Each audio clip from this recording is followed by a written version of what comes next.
Sagad na po. Ayan, may passenger, oh. May passenger na. Ayan guys, okay na yung ating ginawang sirang e-bike. Ayan, okay na guys. Ayan. Titistingin natin kung tumatak muna. Ayan, ayan. Ayan guys, oh. Yun, okay na guys. Ayun, lumayas na. Lumayas na yung ating ginawang e-bike. Ayos na guys. Ayan. Itong isa mamaya. Ito mamaya isa. Ayan, oh. Kaya kung may problema ang e-bike nyo, dalhin nyo lang dito guys. Ayun, okay na yun.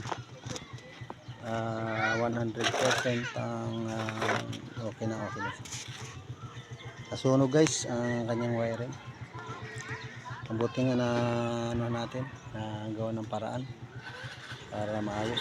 Okay, doon na guys. Thank you so much.